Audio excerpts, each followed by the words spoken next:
রহমতুল্লাহ। দেখেন, গতকালকে আমি একটা শেয়ারের নাম বলেছিলাম এবং ভিডিও টোকার, এবং বলেছিলাম এই কোয়ান্টিটির শেয়ার এই প্রাইসে বাজারে সম্ভবত দ্বিতীয়টা দেখানো যাবে না। 43 lakh share, 27 lakh public holding, এবং শেয়ারটাও বি ক্যাটাগরি।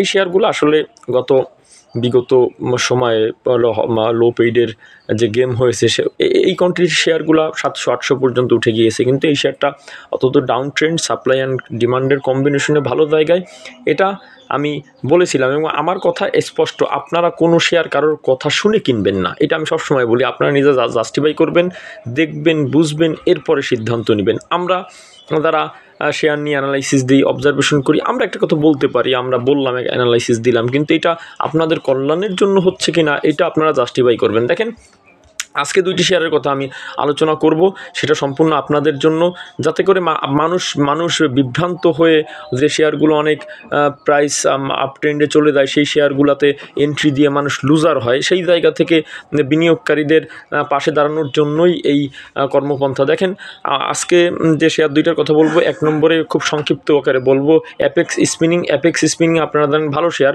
Fundamental লোপিড share. এটা 20% ক্যাশ দিয়েছে এবছর, এবং প্রত্যেক বছর 20%-এর মতন ক্যাশ দেয়। ইপিএস গ্রোথ দেখবেন ভালো, 84 লক্ষ শেয়ারের মধ্যে অনলি 29 লক্ষ শেয়ার পাবলিক হোল্ডিং। এবং এই শেয়ারটায় এখন যে পজিশনে আছে 95 থেকে 96, এই রেঞ্জটা অত্যন্ত ডাউন রেঞ্জ, এবং এইখানে কিন্তু এই শেয়ারটা সম্পূর্ণ এন্ট্রি পয়েন্টে অবস্থান করতেছে বলে আমি মনে করি। এখন আমি মনে করি, তবে যে ভিডিও টোকারের যে আপনার শেয়ার কোয়ান্টিটি বা ভিডিও টোকার যে লো পেইড, সেই অনুযায়ী ভিডিও টোকারের প্রাইসটা আরও কম। এই জন্য আমি গতকালকে ভিডিও টোকারের কথা বলেছি। আর আপনার যদি দেখেন যে অ্যাপেক্স স্পিনিং কিন্তু ফান্ডামেন্টাল লো পেইড শেয়ার, এইসব শেয়ারে যদি একটু ডিমান্ড ক্রিয়েট হয়, তখন কিন্তু শেয়ারের প্রাইস এইখান থেকে গ্রোথ হওয়ার সম্ভাবনা, কিন্তু এইখান থেকে ডাউন হওয়ার সম্ভাবনা খুবই কম। দ্বিতীয় যে শেয়ারটির কথা বলবো, আইএসএন। দেখেন, আজান দিয়ে দিয়েছে, তারপরও একটু বলে শেষ করে দিব যে আইএসএন শেয়ারটা দেখবেন যে 1,09,00,000 শেয়ার, এবং এই শেয়ারটার 72 লক্ষ শেয়ার পাবলিক হোল্ডিং।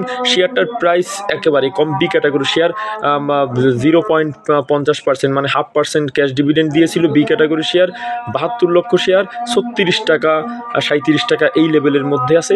এই শেয়ারগুলোও কিন্তু যদি 34 টাকায় আইএসএন পাওয়া যায়, আইএসএনের কথা আমি একটু বলে রাখি, 33 থেকে 34 টাকায় কিন্তু এইটা ভালো প্রাইস। এইখানে একটু মানে এই মার্কেট অনুযায়ী এখান থেকে ফ্ল্যাকচুয়েশন মোড থাকতে পারে, ওঠানামার মধ্যে 33-34 পাওয়া যেতে পারে, এই কারণে এই প্রাইসটা ভালো প্রাইস। অতএব আপনারা এই শেয়ারগুলো বিশ্লেষণ করবেন, দেখবেন ইনশাল্লাহ এই শেয়ারগুলোতে পাবলিক এইখান থেকে লুজার হওয়ার সম্ভাবনা খুবই কম। সালামু আলাইকুম রহমতুল্লাহ।